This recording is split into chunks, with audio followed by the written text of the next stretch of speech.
कैसे हैं आप सब। आज की वीडियो में दोस्त हम बात करेंगे आपके पॉलिटेक्निक थर्ड सेमेस्टर में अप्लाइड मैथमेटिक्स सेकंड में कौन कौन से चैप्टर आपके मोस्ट इंपॉर्टेंट प्ले रोल करने वाले हैं आपके सेमेस्टर एग्जाम में।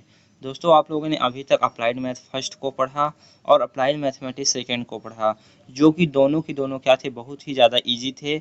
सारे कॉन्सेप्ट जो थे उसमें सभी कॉन्सेप्ट जो थे वो आपके 10th लेवल और 12th लेवल के थे। जितने भी कॉन्सेप्ट थे आपके 12th के अंदर के ही थे।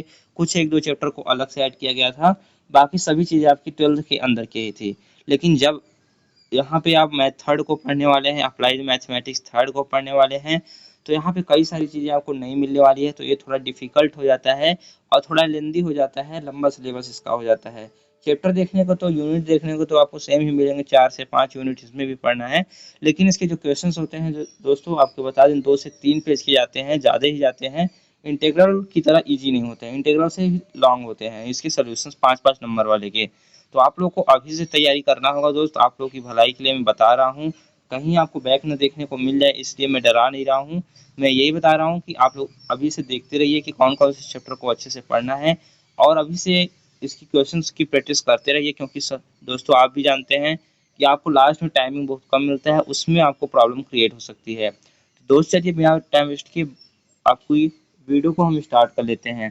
दोस्त यहाँ पे पहले हम बता दें कि आपकी इलेक्ट्रिकल थर्ड ब्रांच सेमेस्टर के स्टूडेंट के लिए मैंने क्रैश नोट्स को डिजाइन कर दिया है। तो जितने भी स्टूडेंट ने क्रैश नोट्स को अभी नहीं लिया है, तो मैं आपको बताता हूँ, हर बार हर वीडियो में बताता हूँ कि 80% आपको यदि चाहिए अपने सेमेस्टर एग्जाम में, तो आप लोग अप्लाइड मैथ थर्ड के भी नोट्स, मैं सभी नोट्स को प्रोवाइड करा रहा हूँ। इलेक्ट्रिकल थर्ड सेम के नोट्स ग्रुप में ज्वाइन होना है तो आप लोग ईजिली ज्वाइन हो सकते हैं। इसमें आपको सभी सब्जेक्ट के हनीटेड नोट्स मिल जाएंगे, इंपॉर्टेंट क्वेश्चंस की पीडीएफ मिल जाएगी प्यारे साथियों, और आपको प्रीवियस ईयर क्वेश्चंस पेपर भी मिल जाएगा। अप्लाइड मैथ थर्ड का भी मिल जाएगा, electrical machine, digital electronics, electrical instrument and measurement and electrical and electronics engineering material, और इन्वायरमेंटल स्टडीज और डिसास्टर मैनेजमेंट का भी आपको दे दिया जाएगा। उसके लिए क्या करना होगा प्यारे साथियों, आपको नंबर दिख रहा है, इस पर आप पेमेंट का स्क्रीनशॉट भेज देंगे 99 रुपये का, तो मैं वहाँ ग्रुप में ऐड कर दूंगा, वहाँ से आप सभी सब्जेक्ट के हैंड नोट्स अपना डाउनलोड कर लेंगे। तो चलिए बिना किसी टाइम वेस्ट के हम वीडियो को स्टार्ट करते हैं। देखिए दोस्तों, आपकी विषय सूची से हमने दिया है, विषय सूची में आपको दिया गया है, आपके डिटेल में दिया गया है। पहला जो आपका यूनिट है दोस्त, इसमें क्या पढ़ना है, आव्यूह पढ़ना है। और दोस्त बहुत से स्टूडेंट सोचेंगे हमने तो इंटर में आव्यूह पढ़ के आए हैं, लेकिन उससे थोड़ा अलग होने वाला है प्यारे साथियों। यहाँ पे थोड़ा और ही डिटेल में आपको पढ़ना है चीज़ों को, इसलिए हम कहेंगे कि आव्यूह में आपको बता दें कि आव्यूह से जब भी क्वेश्चन आते हैं, 1 नंबर में, 2 नंबर में और 5 नंबर में तीनों पूछा जाता है। 1 नंबर में ये देखने को मिलेगा प्यारे साथियों, 2 नंबर में और 5 नंबर तक के भी यहाँ से क्वेश्चंस आते हैं। तो इसलिए प्यारे साथियों कहेंगे कि कुल 10 से 12 नंबर का स्कोर इस चैप्टर से होने वाला है। तो यदि सिर्फ आप इसी को पढ़ लेते हैं तो आप यहाँ से 12 नंबर का स्कोर कर जाएंगे, क्योंकि 12 नंबर की क्वेश्चंस आपको हर बार इसमें देखने को मिलते हैं आपको यूनिट 1 से, जिसमें आपको आव्यूह पढ़ना होता है। आव्यूह इस वाले टॉपिक से तो आपके 1-2 नंबर के क्वेश्चन आएंगे, लेकिन जो आपका प्रारंभिक रूपांतरण है और स्तंभ रूपांतरण है, इससे आपके 5-5 नंबर के क्वेश्चन बनते हैं प्यारे साथियों। इस टॉपिक से और इस टॉपिक से 5-5 नंबर के क्वेश्चन बनेंगे और 5-5 नंबर के क्वेश्चन बनते हैं। कुल मिला के 10 से 12 नंबर के क्वेश्चंस इस यूनिट से बनने वाले हैं। इसके जो क्वेश्चंस के जो सॉल्यूशंस होते हैं, इसमें कैले हैमिल्टन प्रमेय को पढ़ना होता है, आइगन वैल्यू, आइगन सदिश को पढ़ना होता है, सभी चीज़ों को आपको डिटेल में देखना होता है। तो इसको अभी से तैयार कर लेंगे दोस्तों, आपके 12 नंबर यहाँ से फिक्स हो जाएंगे केवल और केवल एक यूनिट पढ़ने से। उसके बाद दूसरा यूनिट है दोस्त, यहाँ पे हम देखेंगे दूसरे यूनिट में जो आपको पढ़ना है वो आपका है अवकल गणित। वो अवकल गणित में कौन कौन से पूरे देखिए, यहाँ पे कुल यहाँ पे कितने चैप्टर पढ़ने हैं, 6 चैप्टर आपको पढ़ना है। 6 चैप्टर आप लोग कह सकते हैं 7 चैप्टर एक तरह से है। तो इसमें जो देखिए दोस्त, पहला टॉपिक है 2 तथा 3 चरों के फलन तथा अंतरिक्ष में पृष्ठों की पहचान। ये वाला जो टॉपिक है दोस्त उतना इंपॉर्टेंट नहीं होता है, कभी कभी इससे क्वेश्चन आता है और कभी कभी इससे नहीं आता है। अभी तो ज़्यादा तक इससे क्वेश्चन नहीं पूछा जा रहा है, तो यदि आप लोग को इच्छा करे तो ये पढ़ लीजिएगा। ज़्यादा बड़ा चैप्टर नहीं है, लेकिन क्वेश्चन दोस्तों यहाँ से बहुत ही कम पूछे जा रहे हैं, तो इसको आप चाहें तो लेफ्ट कर सकते हैं, ये उतना इंपॉर्टेंट नहीं है, मैं पहले ही बता दे रहा हूँ। उसके बाद हम बात करेंगे जो आपका सेकेंड टॉपिक है। सेकेंड टॉपिक से फिक्स है 5 नंबर। क्या बताया दोस्त, यहाँ से 5 नंबर फिक्स है प्यारे साथियों, 5 नंबर यहाँ से आपका फिक्स है, और जैकोबियन से भी 5 नंबर फिक्स है। और दोस्तों यहाँ पे जो आपका अगला टॉपिक है सदिश अवकलन, क्या होता है जो सदिश अवकलन है उससे भी 5 नंबर का आता है। यदि आप सदिश अवकलन नहीं पढ़ेंगे तो आपको यहाँ पे ग्रेडियंट, डाइवर्जेंस और कर्ल नहीं समझ में आएगा, और यदि इसको पढ़ लेंगे तो आपको सदिश वाला तो इजीली कर लेंगे। इसलिए मैं कहता हूँ कि जो इसमें इंपॉर्टेंट चैप्टर है वो आपका 5 नंबर, जो देखिए 10 से 15 नंबर, यहाँ पे मैं कह सकता हूँ 15 नंबर तक ही आपको चैप्टर 10 से 15 नंबर के क्वेश्चंस यहाँ से बनते ही बनते हैं प्यारे साथियों।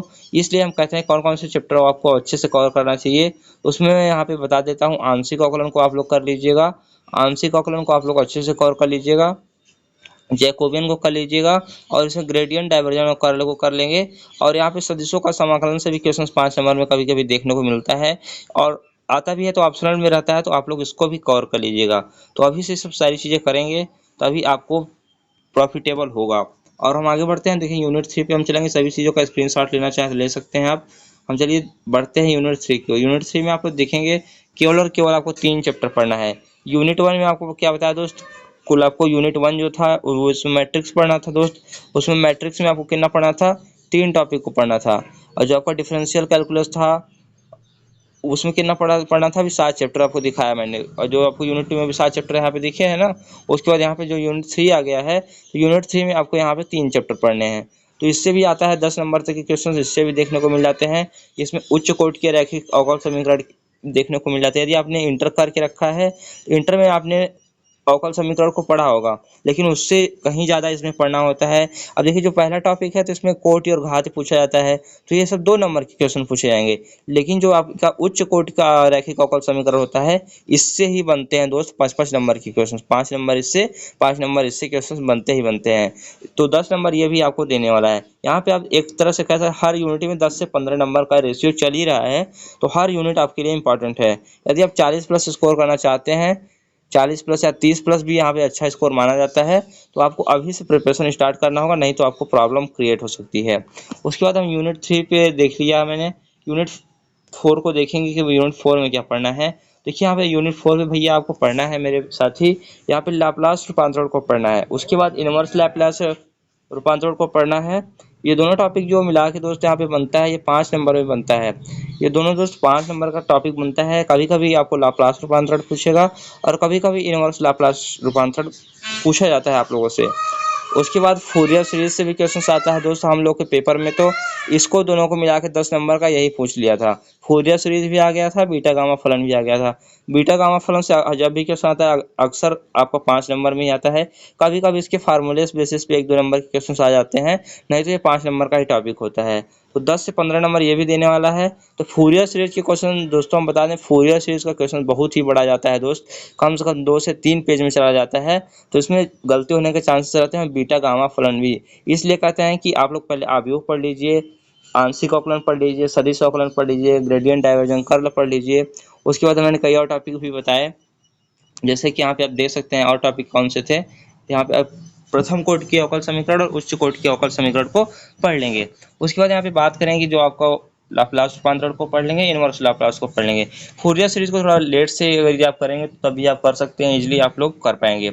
उसके बाद जो दोस्त आपका होता है, उसके बाद जो दोस्त होता है आपका नेक्स्ट यूनिट आता है, जिसमें आपसे प्रोबेबिलिटी के बारे में पूछा जाता है, प्रायिकता के बारे में पूछा जाता है दोस्त। तो प्रायिकता देखिए दोस्त आपका क्वेश्चन आता है, दोनों को मिला के 5 नंबर का क्वेश्चन आपसे पूछ लिया जाता है। तो इसको तो हम उतना इंपॉर्टेंट नहीं बताएंगे आप लोग को, क्योंकि इसमें जब आप तो पढ़ेंगे तो इसमें टाइमिंग बहुत कम लगता है, और इसके जो क्वेश्चंस आते हैं बहुत ही अटपटे प्रकार के आते हैं। तो इसको चाहें तो आप लिफ्ट करना चाहें तो कर सकते हैं। बाकी इससे जब भी क्वेश्चंस आएंगे 5 से 7 नंबर आपको देके जाएगा, तो इसको चाहे लिफ्ट कर सकते हैं। बाकी आपको ऑप्शन में भी रहता है कि इस क्वेश्चन को छोड़ सकते हैं, दूसरे क्वेश्चन को अटेम्प्ट कर सकते हैं। जैसा कि आप जानते हैं जब भी 5 नंबर का क्वेश्चन आता है तो उसमें 3 क्वेश्चन रहते हैं, 2 करना रहता है, 1 छोड़ना रहता है। तो आप प्रायिकता वाले को चाहे तो लिफ्ट कर सकते हैं, लेकिन प्रायिकता को लिफ्ट करेंगे तो वहाँ पे उधर चारों यूनिट में आपकी कमांड अच्छी होनी चाहिए। तो मिलता है नेक्स्ट वीडियो में। वीडियो अच्छा लगा हो तो लाइक कर दीजिएगा। मिलते हैं नेक्स्ट वीडियो में। Thanks for watching. नोट्स नहीं लिया है तो ले लीजिएगा। Thank you.